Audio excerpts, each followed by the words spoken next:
It started with the silence. In Minneapolis, entire neighborhoods just went dark overnight. Businesses shut, streets emptied out. It was a complete, sudden absence. The media called it hysteria. They were wrong. They were dead wrong. This wasn't panic. This was a calculation. We're talking about a coordinated withdrawal from public life so total that the phones just stopped ringing. That's not a rumor, that's a strategy. And tonight, we exposed the truth behind that silence. This wasn't about protests. This was about a quiet, deliberate, and terrifying shift in federal power. Moving from challenging if you could stay here to challenging if you were ever legally here at all. A single street confrontation rerouted the entire federal machine. Suddenly, the fight wasn't about deportation anymore. It was about denaturalization. It was about permanence. Stay with us as we expose the full truth right here on News Focus Podcast. If you want the news they don't want you to hear, hit that subscribe button right now. Okay, let's unpack this. So let's start with the event itself, this vanishing. What did it actually look like? I mean, paint a picture for us, because silence is an abstract idea. This was physical. Oh, it was completely physical, and it was chilling. Think about a busy neighborhood, maybe near the Carmel Mall area, normally buzzing, right? Yeah. People everywhere. Oh, back. And then suddenly it's not. We're talking barbershops with the lights on, the poles spinning, but every single chair is empty. Restaurants ready for the dinner rush, but the phones are just ringing off the hook and no one's picking up. So it's not that they closed down, it's that they were open but abandoned. Precisely. It's an act of abandonment. It's a statement. And it wasn't just businesses. Families started canceling appointments, doctors' visits, parent-teacher conferences. Kids just stopped showing up to after-school activities. A lot of everything. Everything. And then you look at the digital layer, the rideshare apps, which are, the lifeblood for so many people in that community for getting around. You open the app and it just says unavailable everywhere at the same time. No way. That sounds coordinated. Yeah. That doesn't sound like panic. Panic is chaotic. This feels organized. It was absolutely organized. This was not a protest meant to be seen. This was a strategic retreat designed to become invisible. Information in communities like this moves through closed channels, text threads, private groups, phone calls. It's faster and more trusted than any news report. So when one shop closes, it's a signal. And when 10 shops close, it's a directive. The community was calculating. They weren't just running scared. They were trying to buy time. They were getting off camera, avoiding any interaction where they might have to show an ID or give a name. Why? What were they so certain about? The sources are clear on this.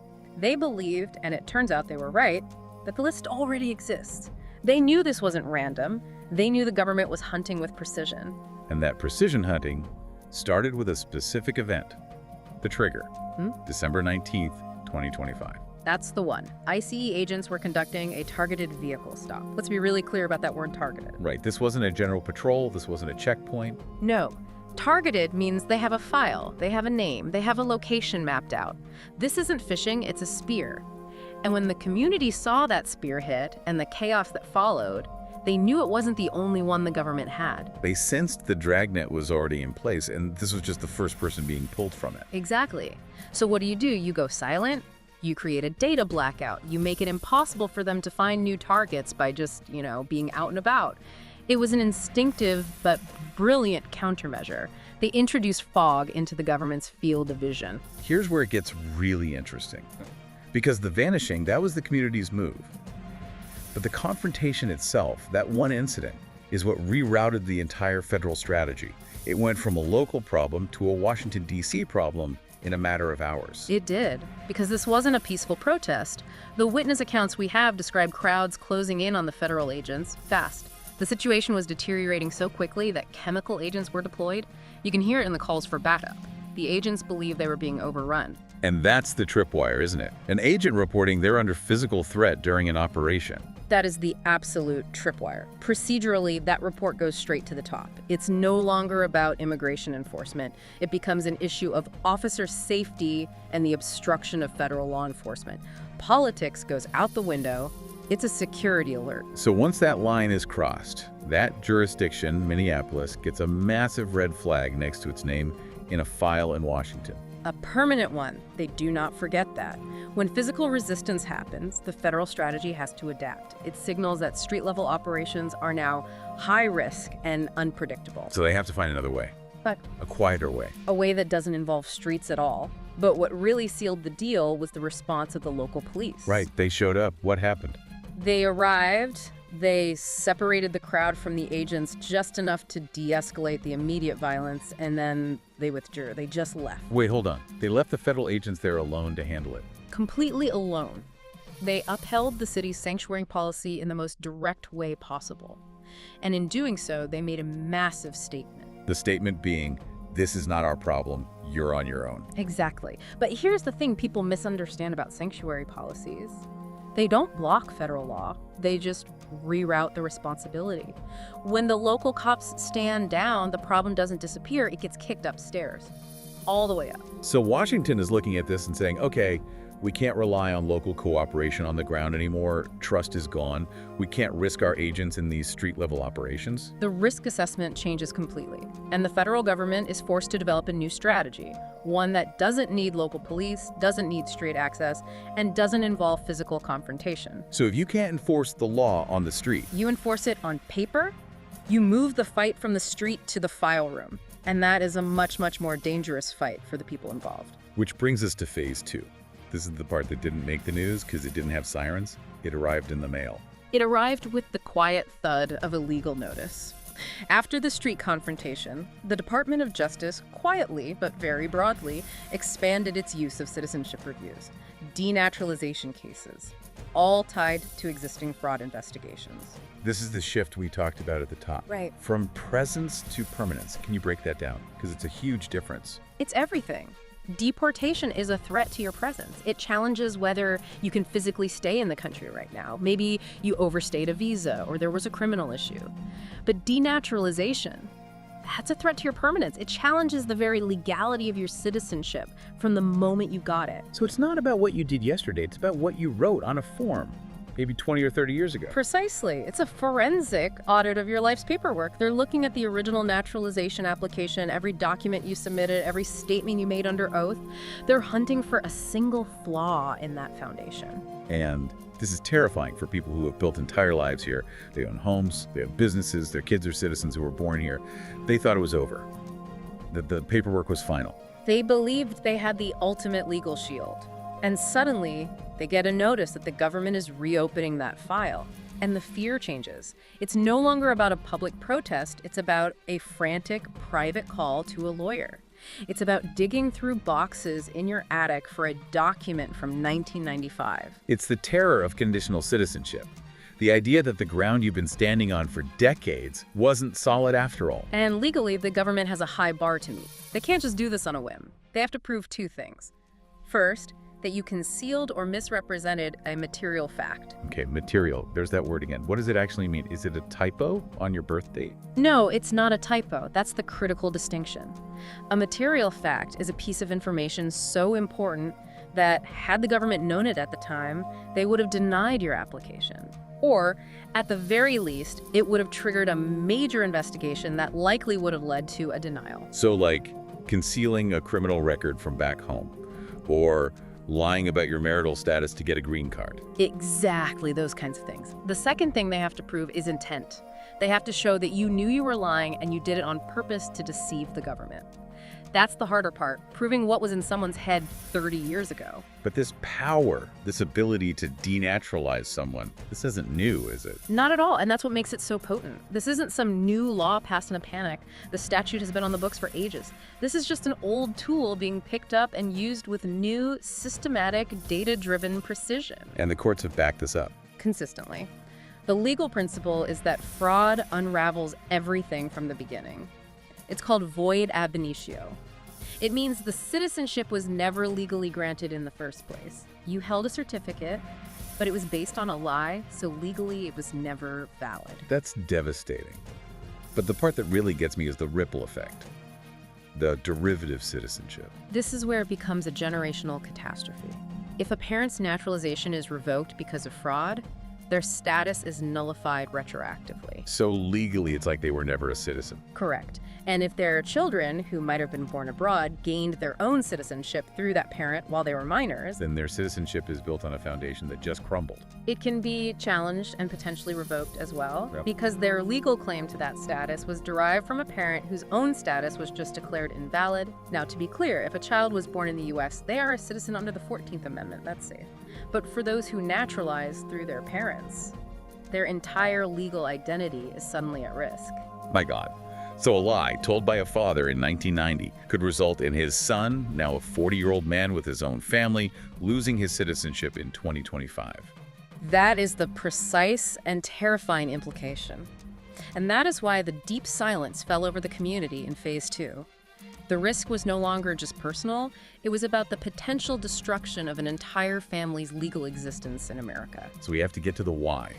Not just the confrontation, but the bigger picture. What was the underlying failure that forced Washington to take such a drastic step to start weaponizing these old denaturalization statutes? It comes down to a complete collapse of accountability at the state level. It wasn't one thing. It was a systemic failure across multiple massive state-run federal programs. We're talking SNAP benefits, unemployment insurance, even federal education funding. All different programs, but the same weakness. The exact same weakness. The audit reports use the term pipeline. The system was just a pipeline for fraud that kept pumping out money, even when all the alarms were going off. How bad was it? It was staggering. You had applications for benefits being approved at a massive scale with almost no real verification. During the push to get money out fast in recent years, the checks and balances were just set aside. Red flags were ignored. So they were just rubber stamping applications to clear the backlog. They were. Auditors found insane patterns. A single P.O. box linked to hundreds of different unemployment claims. The same Social Security numbers being used across multiple states to claim benefits. It was sophisticated, organized fraud, and the state systems were just not equipped to stop it. They were bleeding billions of dollars. So Washington is seeing this, seeing federal money just pouring into a leaky bucket, and the states aren't fixing the leaks. Or they can't. The IT systems are ancient, the fraud investigation departments are understaffed, so the federal government is forced to step in. It's not a choice anymore, it's a mandatory administrative cleanup. And here's the connection I want everyone to hear. The failure of states to manage financial benefits programs is what gave the federal government the pretext to intervene in immigration status. That is the critical link. They saw the same flawed data, the same questionable documents being used to get SNAP benefits and unemployment. So they said, fine, if this data is being used for financial fraud, we are now going to cross-reference it against the data used to obtain citizenship. Wait, so the application you filled out for food assistance could now be used as evidence to take away your citizenship? Yes. It becomes part of the permanent record. It's a bureaucratic checkmate. If you used a questionable document to get a driver's license, which you then use to get unemployment, which you then use to apply for something else, it's all part of a chain. And if one link is fraudulent, they can now argue the whole chain is poisoned. And what was the political response when these audits started coming out? Utter deflection. Instead of answering hard questions about why the systems failed, why audit warnings were ignored for years, the conversation immediately pivoted. To emotional debates about immigration. Of course, it's the classic playbook. You use outrage to distract from incompetence. You get people arguing about politics so they don't ask about the specifics of the IT budget or the backlog of fraud cases. Because accountability doesn't need theatrics. It just needs the records. And the records don't have a political opinion. And that gap between the loud rhetoric and the quiet, detailed failure is where the real story is. The federal government got tired of the excuses and just followed the paperwork. And the paperwork led them from a failed unemployment system straight to the citizenship files. It's an incredible cascade of failure. One broken sister feeding a crisis in another. But it wasn't just external. As this federal pressure mounted, something started happening inside the government agencies themselves. Yes, another kind of silence, the internal one. As the feds started their reviews, the whistleblowers stopped talking. The internal hotlines that are supposed to be used to report fraud and waste, they went quiet. Why? You'd think that would be the time they'd be calling the most. You would think so, but it's the opposite. The insiders, the people who know exactly where the bodies are buried, they get terrified. They see the writing on the wall. They worry about retaliation, about being the one left holding the bag. They decide it's safer to say nothing and keep their head down than to be the next person fired or blacklisted. So the very people with the evidence needed to fix the system are now choosing to protect themselves by staying silent. And that silence becomes a shield for the people who committed the fraud in the first place. It allows the rot to stay embedded in the system. The disappearance of whistleblowers, right at the moment the pressure is at its highest, is actually a sign that the feds are getting close to the truth. It's a confirmation that the pressure is working. It is, but we have to be so clear on this next point for everyone listening. The sources are adamant that this is not about targeting a specific community or ethnicity. The vast majority of people who go through this process are honest. This is about the documents. It is only about the documents. It's about the applications, the records, and the statements made under oath. A document is either true or it isn't. The system's integrity depends on that. And reframing any kind of scrutiny as being biased is a tactic.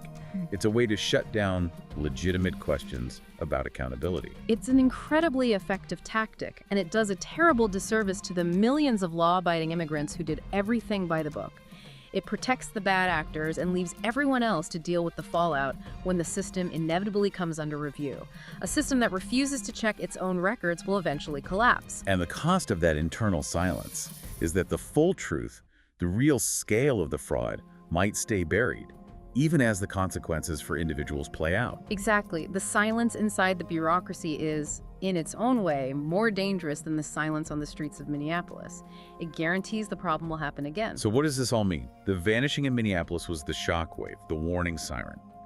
But the earthquake that follows is this quiet, brutal reckoning of paperwork. Right.